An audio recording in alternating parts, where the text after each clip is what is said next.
जिन्होंने उत्तर प्रदेश की महान सांस्कृतिक विरासत और आध्यात्मिक समृद्धि को अक्षुण्ण रखते हुए इसके संरक्षण संवर्धन के लिए अथक प्रयास किए हैं। इस बात को कौन भूल सकता है कि यह पावन धरा राजनीति में एकात्म मानववाद का दर्शन देने वाले पंडित दीनदयाल उपाध्याय जी की कर्म भूमि रही है। देश के यशस्वी और दुनिया के सर्वाधिक लोकप्रिय जन नेता प्रधानमंत्री श्री नरेंद्र मोदी जी की इसी प्रदेश की आध्यात्मिक नगरी काशी का प्रतिनिधित्व करते हुए और हमारे महामहिम राष्ट्रपति जी भी उत्तर प्रदेश की धरती से आते हैं। ये हमारे लिए गौरव की बात है कि प्रधानमंत्री श्री नरेंद्र मोदी जी के नेतृत्व में देश में जातिवाद, परिवारवाद, वंशवाद और संप्रदायवाद की राजनीति का अंत हुआ है और विकास की राजनीति प्रतिष्ठित हुई है। उनके नेतृत्व में 2017 में भाजपा ने 325 सीटें जीतकर इतिहास रचा था। 2014 में और 2019 में लोकसभा चुनाव में भी उत्तर प्रदेश की जनता ने विकास की राजनीति को अपना समर्थन दिया था। भारतीय जनता पार्टी के कार्यकर्ताओं का उत्साह एवं लगन उत्तर प्रदेश के भविष्य की कहानी के बारे में स्पष्ट संकेत देता है। यहां पर मैं भारत रत्न श्रीमान अटल बिहारी वाजपेयी जी का भी उल्लेख करना चाहूंगा, जिनका संबंध उत्तर प्रदेश से रहा और जिन्होंने देश और दुनिया को एक राजनीति के नए संस्कार के साथ जोड़ते हुए भारत देश की महान देश की सेवा की है। ऐसे महान विभूति को भी मैं नमन करता हूं। हम सब जानते हैं कि यशस्वी प्रधानमंत्री आज के हमारे आदरणीय मोदी जी, उनका कहना है सबका साथ, सबका विकास और सबका विश्वास। और इस नीति के लेकर कार्यकर्ताओं में दम पर पूर्ववर्ती चुनाव जीते हैं हम लोगों ने। आगामी चुनाव भी हम प्रधानमंत्री श्री नरेंद्र मोदी जी के मार्गदर्शन और हमारे मुख्यमंत्री श्री योगी आदित्यनाथ जी के नेतृत्व में पार्टी की नीतियों, विकास कार्यों और परिश्रम की प्रकाष्ठा करने वाले हमारे कार्यकर्ताओं के समर्पण एवं सामर्थ्य पर जीतेंगे।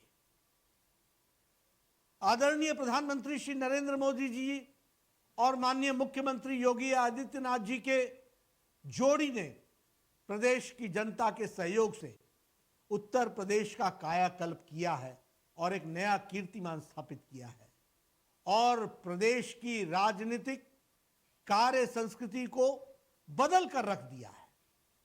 राज्य में विकास ने पुराने सारे पैमाने तोड़ दिए हैं, गुंडागर्दी को खत्म हुई है और जातिवाद, परिवारवाद, तुष्टीकरण की राजनीति पर अंकुश लगा है।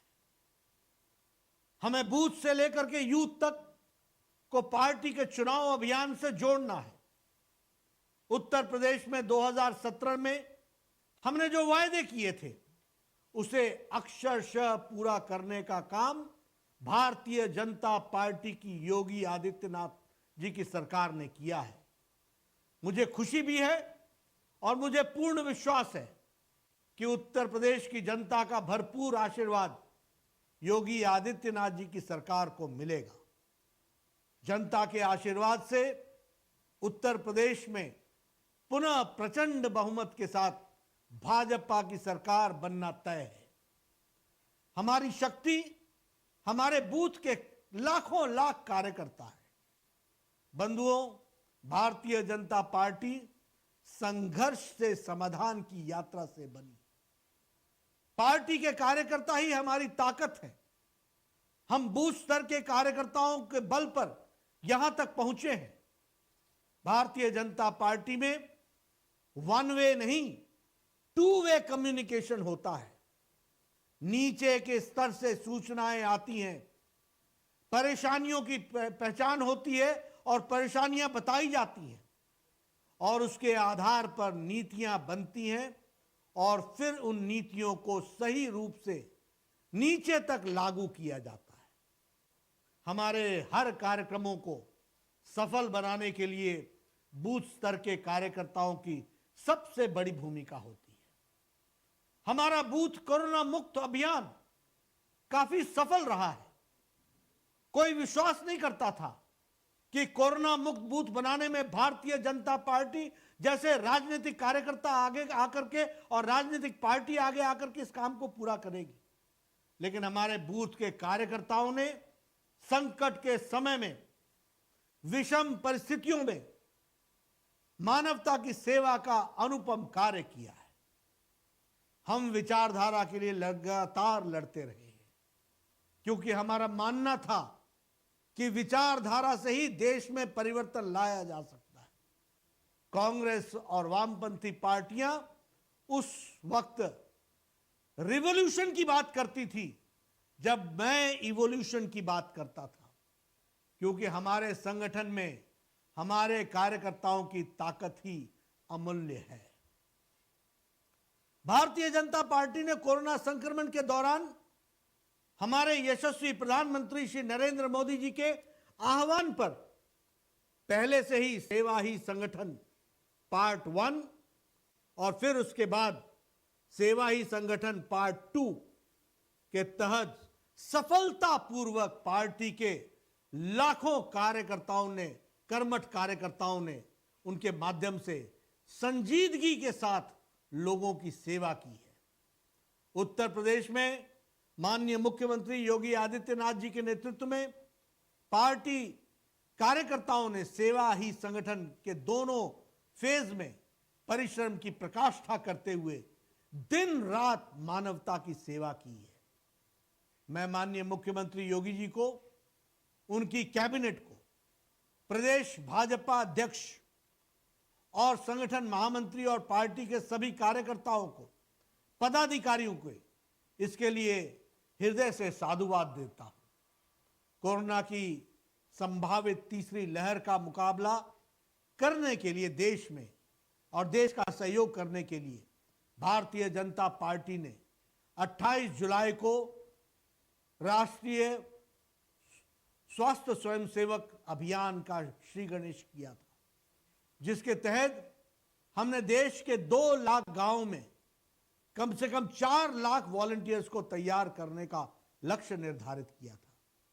मुझे आपको बताते हुए अत्यंत खुशी हो रही है कि कल केवल 43 दिनों में, 43 डेज में हमने 6,88,000 वॉलंटियर्स को इस अभियान के साथ जोड़ते हुए उनका रजिस्ट्रेशन से लेकर प्रशिक्षण तक का काम पूरा कर लिया है।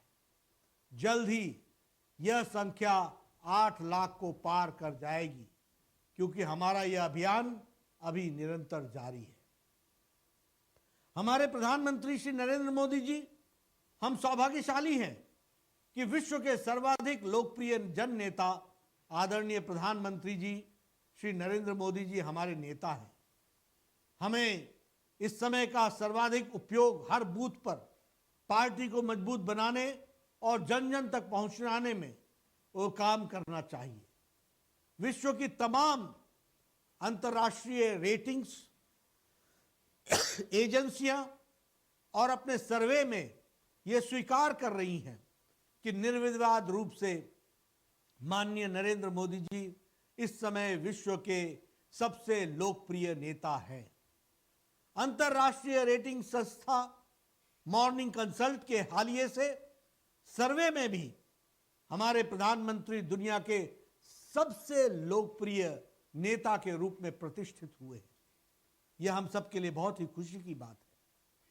इसी तरह उत्तर प्रदेश में हमारे योगी आदित्यनाथ जी भी सर्वाधिक लोकप्रिय जन नेता और उत्तर प्रदेश में उनके सामने कोई दूर दूर तक नहीं है, यह हम जानते हैं। पिछले साल देश के एक प्रतिष्ठित चैनल के सर्वे में हमारे प्रधानमंत्री जी आजादी के बाद देश के सबसे लोकप्रिय जन नेता के रूप में चुने गए। कुछ दिन पहले ही एक अन्य प्रतिष्ठित न्यूज चैनल के 5 राज्यों में होने वाले विधानसभा चुनाव के मद्देनजर किए गए सर्वे में भी हमारी प्रधानमंत्री जी की लोकप्रियता बाकी दूसरे नेताओं से कहीं आगे है, उनके सामने तक दूर दूर तक कोई नहीं। इन सभी सर्वे में उत्तर प्रदेश में जनता के आशीर्वाद से भाजपा की भव्य जीत सुनिश्चित होती दिख रही है। केवल उत्तर प्रदेश ही नहीं, उत्तराखंड, गोवा और मणिपुर में भी वापसी तय हो रही है। हमारे प्रधानमंत्री जी चुनौतियों से घबराते नहीं हैं, उन्हें स्वीकार करते हैं और इसे भारत के लिए अवसर में बदल देते हैं। हमारे देश में कुछ तो ऐसे भी नेता हैं जो संसद चलने के समय में भी विदेशों में छुट्टियां मनाने के लिए चले जाते हैं। कोरोना के समय तो भाजपा को छोड़कर सारी की सारी राजनीतिक पार्टियां और उसके नेता लॉकडाउन हो गए थे, क्वारंटाइन में चले गए थे, उनके दर्शन नहीं होते थे। ये भारतीय जनता पार्टी के कार्यकर्ता थे जिन्होंने मोदी जी के नेतृत्व में अपनी जान की बाजी लगाकर जरूरतमंदों की सेवा को ही अपना धर्म समझा। आदरणीय प्रधानमंत्री श्री नरेंद्र मोदी जी के नेतृत्व में पिछले 7 वर्षों में भारत का आत्मविश्वास बढ़ा है और जनता का विश्वास बढ़ा है। बुनियादी सुविधाएं बढ़ी हैं, किसानों को और गरीबों की आय बढ़ी है और देश के मुश्किलों से उबर कर जल्द खड़ा होना यह हमारी सीख रही है। आजादी के 70 सालों में जो न हुआ उसे 7 सालों में माननीय प्रधानमंत्री श्री नरेंद्र मोदी जी के नेतृत्व ने पूरा किया है। जम्मू कश्मीर से धारा 370 खत्म हुआ, ट्रिपल तलाक लंबे से समय से चला आ रहा था, वो खत्म हुआ। श्री राम जन्मभूमि और राम मंदिर का रास्ता प्रशस्त हुआ। ओबीसी आयोग को संवैधानिक मान्यता मिली। लंबे समय से चला आ रहा 1 रैंक 1 पेंशन लागू किया गया। आतंकवाद पर सर्जिकल और एयर स्ट्राइक हुआ। भारत की महान संस्कृति और धर्म का संरक्षण एवं संवर्धन हो, यह सब कुछ मोदी जी के नेतृत्व में ही सफल हो पाया है। बंधुओं, माननीय प्रधानमंत्री श्री नरेंद्र मोदी जी के नेतृत्व में दुनिया का सबसे बड़ी और सबसे तीव्र गति से चलने वाला वैक्सीनेशन कार्यक्रम चल रहा है। दुनिया में सबसे कम समय में 70 करोड़ वैक्सीन डोज भारत में एडमिनिस्टर हुए हैं, जो अमेरिका सहित कई देशों की जनसंख्या से भी अधिक है। इसमें से 54 करोड़ से अधिक लोगों को फर्स्ट डोज लगाई जा चुकी है। 3 बार एक दिन में 1 करोड़ से ज्यादा वैक्सीन डोज एडमिनिस्टर किए गए हैं। अभी तक किसी भी देश ने एक दिन में इतने टीके नहीं लगाए हैं।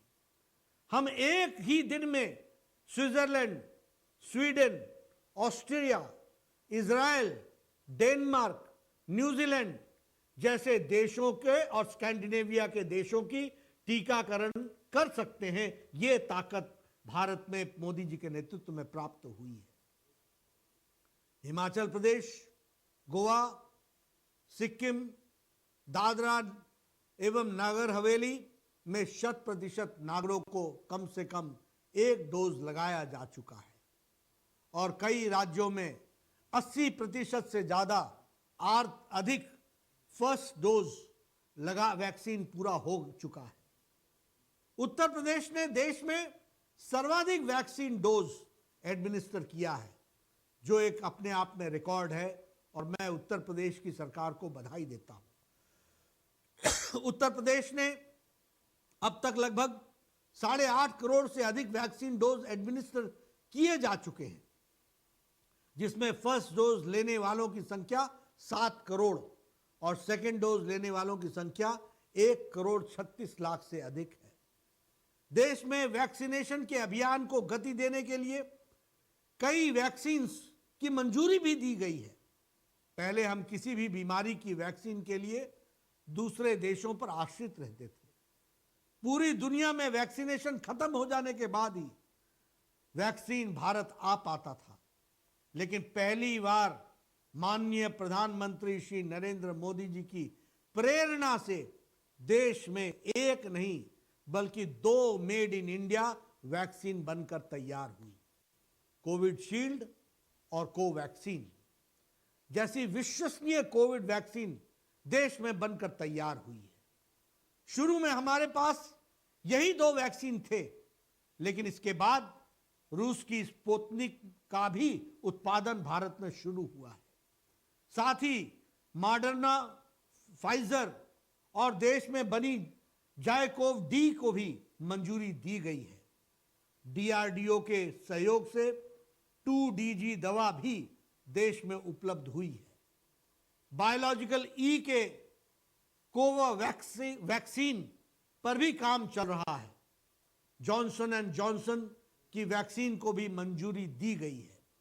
वैक्सीन की उत्पादन क्षमता को काफी बढ़ाया गया है और दिसंबर महीने तक हमारे पास 135 करोड़ कोविड वैक्सीन डोज उपलब्ध हो जाएगी। इस तरह दिसंबर के अंत तक हम देश को 100% आबादी को वैक्सीनेट करने के लक्ष्य में जरूर सफल होंगे। वैक्सीनेशन कार्यक्रम के लिए हम लोगों को जागरूक करना चाहिए और उन्हें प्रेरित करना चाहिए। यह सुनिश्चित करना हमारी जिम्मेवारी है। और हम सब जानते हैं कि वैक्सीनेशन इस बीमारी का एक इलाज है जिससे हम अपने आप को सुरक्षित कर सकते हैं। हमने हर बूथ पर कम से कम 2 वॉलंटियर तैयार किए हैं। ये देश को कोरोना पर विजय प्राप्त करने में प्रभारी भूमिका निभाएंगे। विपक्ष की तमाम नकारात्मक राजनीति के बावजूद भारत के कोविड वैक्सीनेशन कार्यक्रम ने दुनिया के एक उदाहरण प्रस्तुत किया है।